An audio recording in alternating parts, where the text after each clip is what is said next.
Hi, everybody. I am Rachel Smithbone, the High Priestess of Sacred Self Love and Spiritual Badassery. And I'm here today with an amazing, amazing goddess who we've just been having a real fun time before the videos came on, Laura Dempsey. Am I pronouncing your surname right? Yes, you are.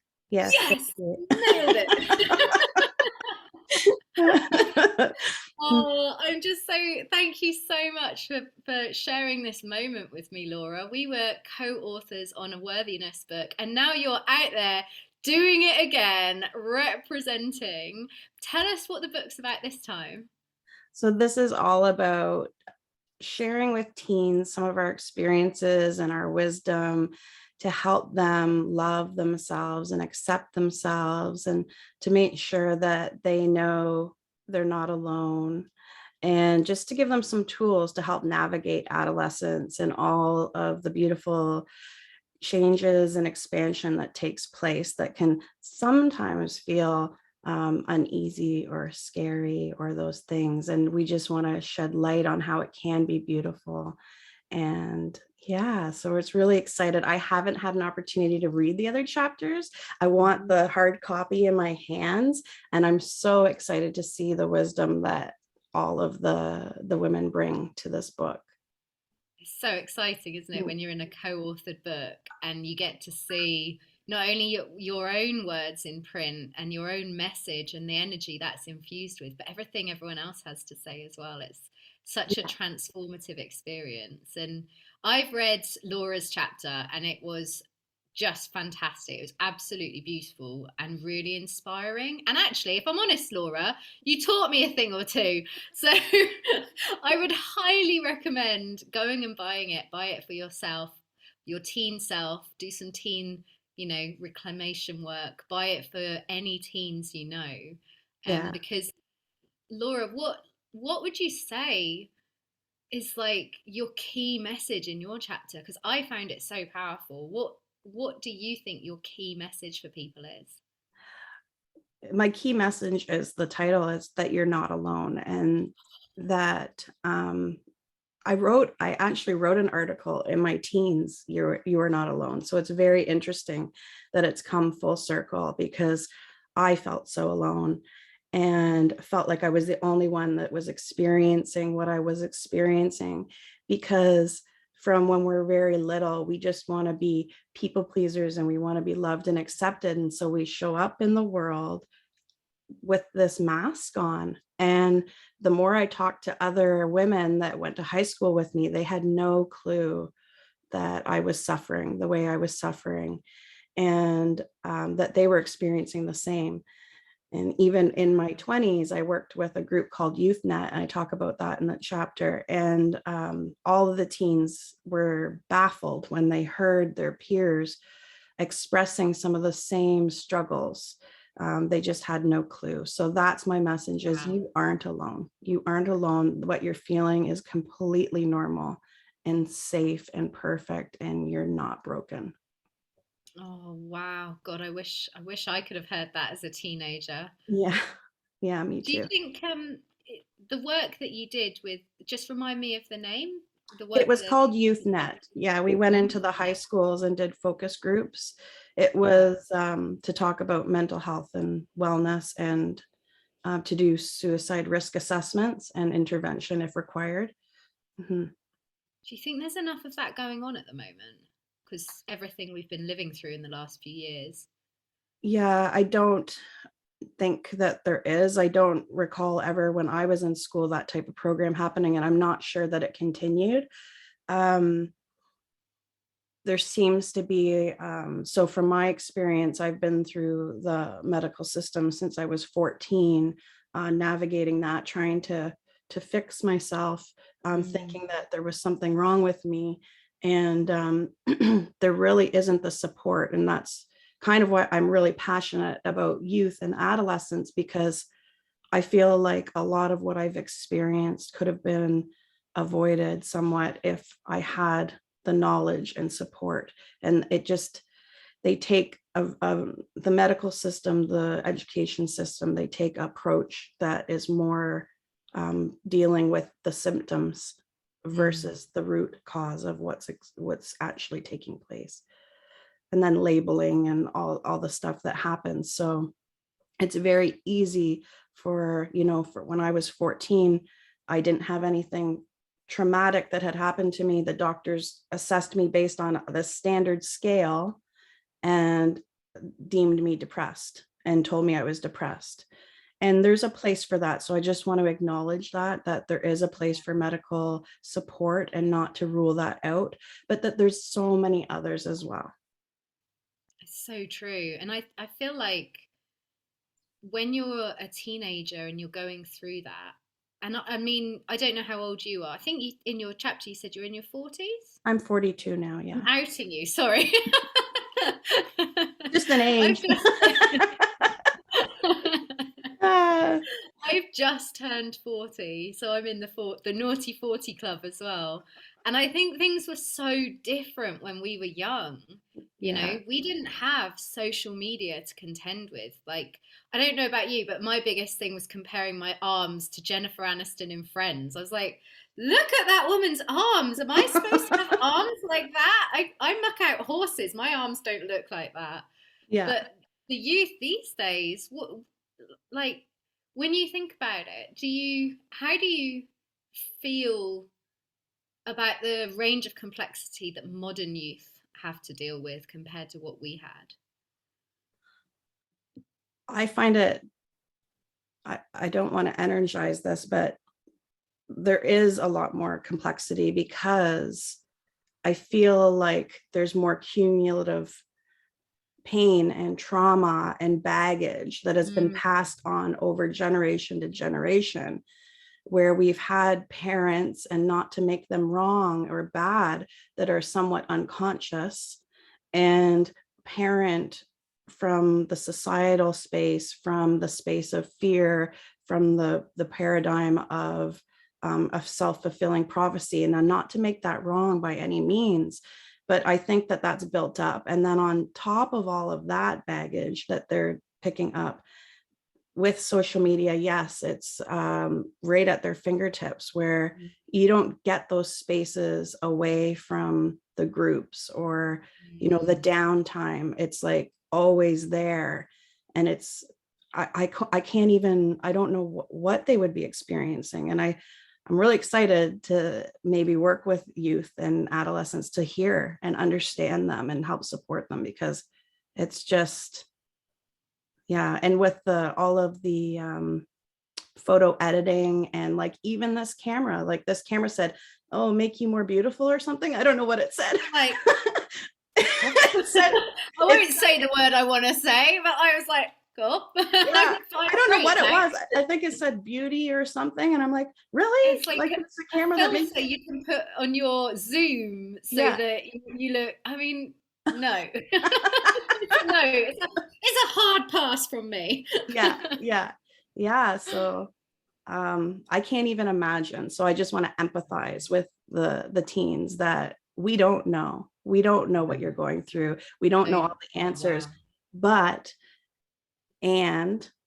we see you, and we want to know, and we want to see you fully, and we accept you fully, and we're here to listen to you and to understand the best that we can without experiencing your experience. wow.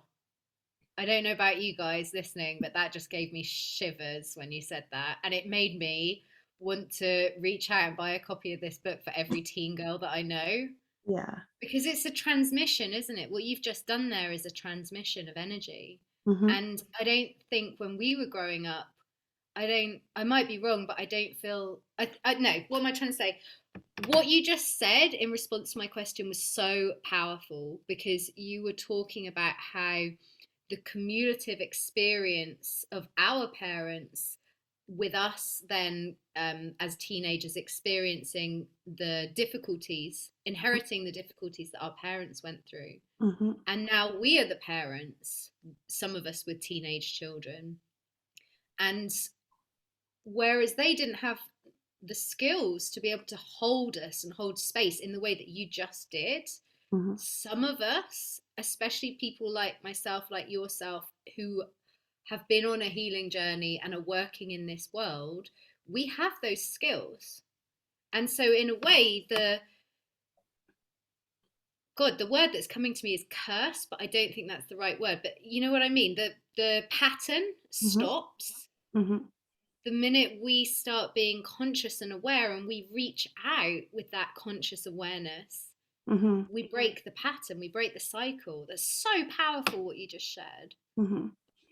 I've What do studied you think is, sorry, go ahead. sorry, go on. You go on. Okay. I've studied conscious parenting as well. So that's where that a lot of that comes from.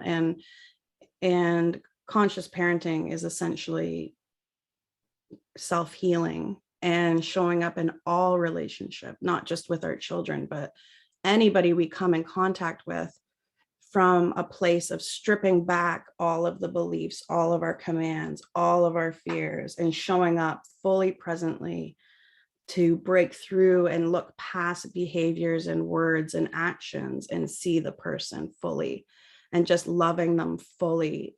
And I think for me, like my mom and dad are the most loving, but they loved me to death and they wanted me to be happy. And they did everything they could to make me feel happy, but that made me feel broken. Wow.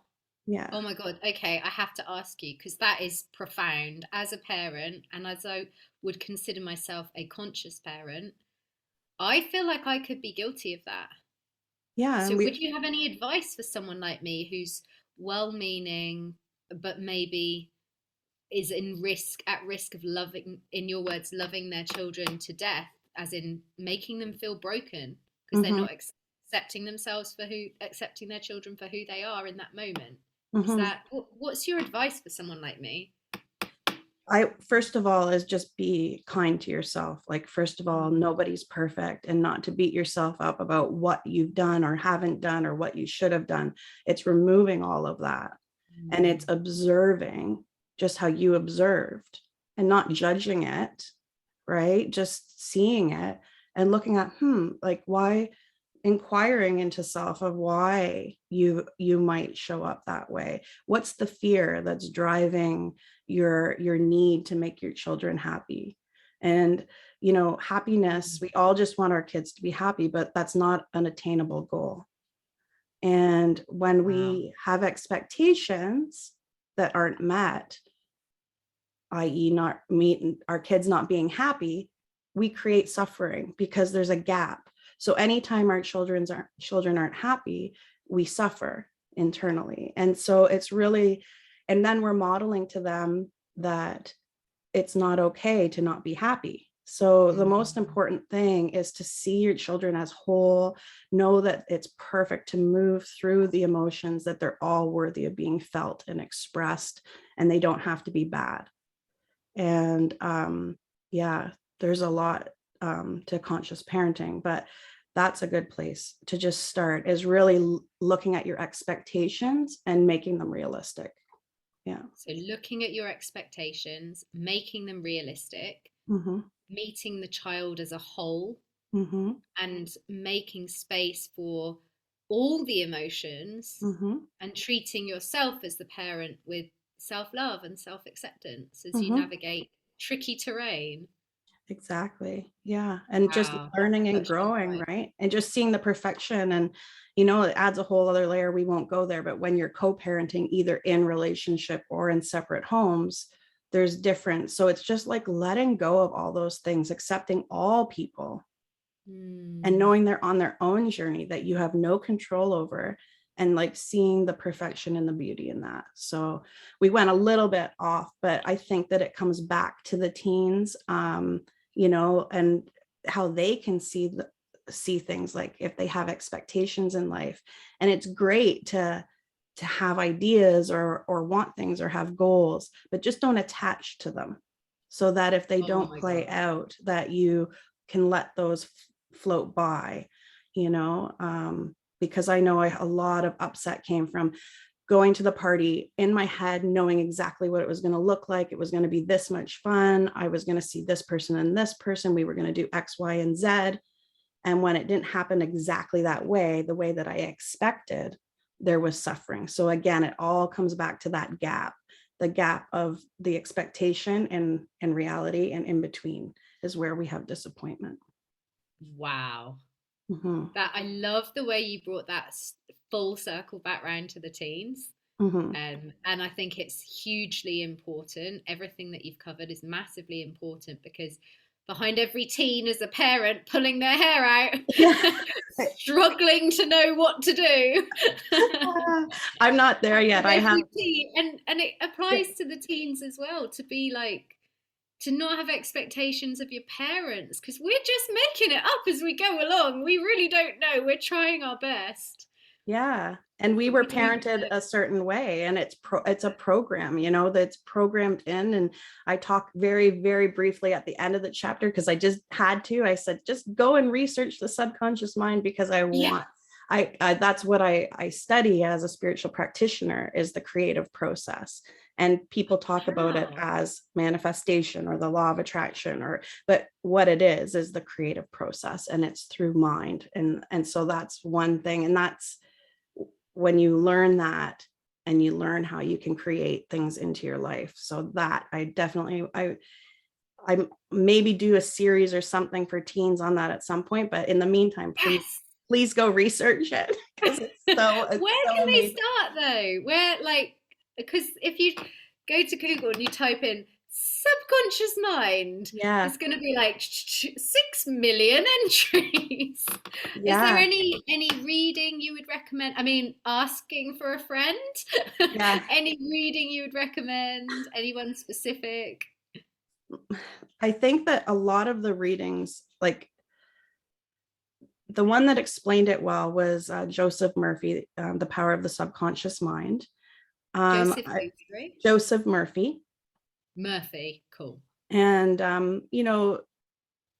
Joe Dispenza and Bruce Mm. Lipton, they talk about the biology, the chemistry, the science behind it, but it is a bit overwhelming because they're doctors. So the way that they speak, it's not as practical.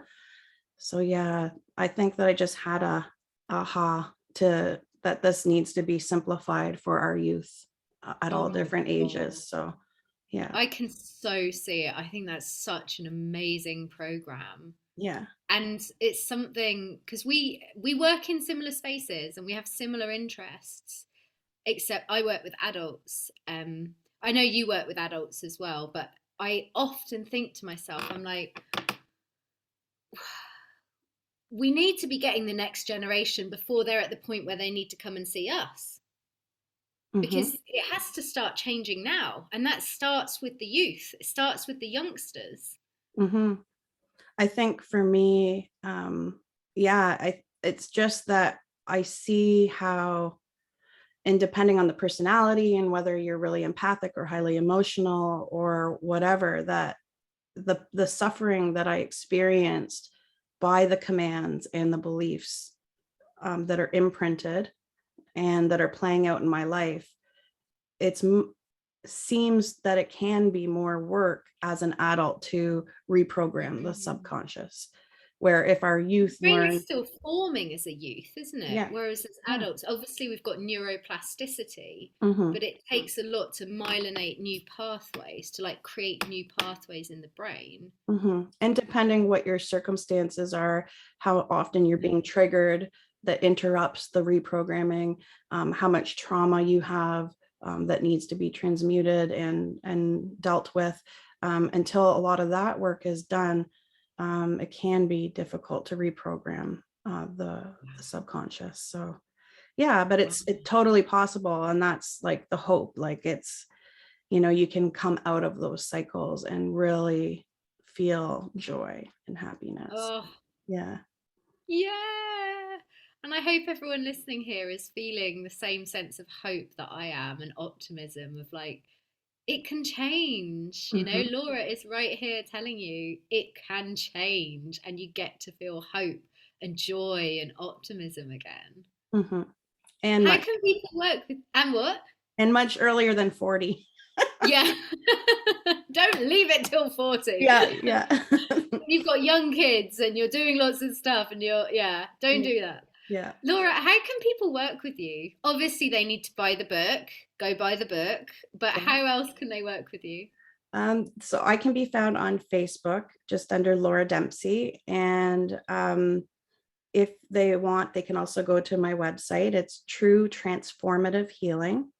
And you can contact me there as well. And I'm going to be putting up some more resources and the links to the books, and eventually get some freebies up there and stuff like that. So I'm excited Oh, to expand brilliant. that. Yeah. Brilliant. And do you work with teens and adults? Right now, I'm working with adults, but I definitely feel drawn. I just took a program last week and the week before with children's well-being, mental health well-being. Yeah. So I'm really expanding. I'm really feeling drawn towards youth and adolescents, and really exploring what those programs or one-on-one would look like, because it's really where my passion lies. So.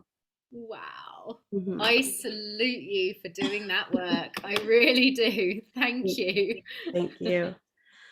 And Oh, And I just want to make sure that that you highlight where people can find you as well, because I think it's really important, and your energy comes through the camera, and it's just like I just want to expand and share. And if anybody feels oh. drawn to work with you, I'd love for them to be able to connect with you as well. Well, that's really good of you. Well, I have an online membership which is based around, it's called the Self Love Sanctuary, and Mhm. it is a online community based around movement, which is yoga normally, yoga, um, energy practices, ceremonial work, and sound healing, specifically for spirituality and self love. So it's a really beautiful community of people, and we're all on the same path. We're all here to support one another. So it's got the most amazing energy, and the people who show up and are in that space are all. They're just normal people like you and me, but they're doing amazing things, making amazing changes in their lives to love themselves as they are. And as they do that, like I had one of my members today saying that she was just burnt out. She's a vet, and she was just burnt out, and just the whole culture of vetting in the UK is really, it's awful. Basically, it's soul destroying. And she got the courage to leave, and now she's going to have her own veterinary school, and she said, I'm going to be the change in the world. And I just thought, yes, this is what we're doing. This is what we're doing. Like, Yeah. this is what loving yourself looks like in a Yeah. world that is broken. It's standing up and saying, no, I'm doing this the way I know it needs to be done. Yeah. And I get excited. I get excited by working with people like you and me, deeply spiritual people, tuned into energy, tuned into channeling and consciousness. But I also get excited activating the vet and the lawyer, people who are undercover agents. Yeah. So I Yeah. love that, because we need Yeah. that too. Everyone has to come along in Yeah. the work that we're doing. We all have to come along. So I agree. thank you. Yes. Come and Thank check me out. I'm obviously on the socials as well, but I want to finish by saying buy the book. Buy the book for your friends, buy the book for parents, buy the book for teenagers, you. because it is an amazing piece of work, and we need to empower our youth. We need to. Laura, thank you so much. You were Thank you. amazing. Thank you. Uh, I really my appreciate pleasure. you coming on here with me. My absolute pleasure. Bye, everyone. Bye.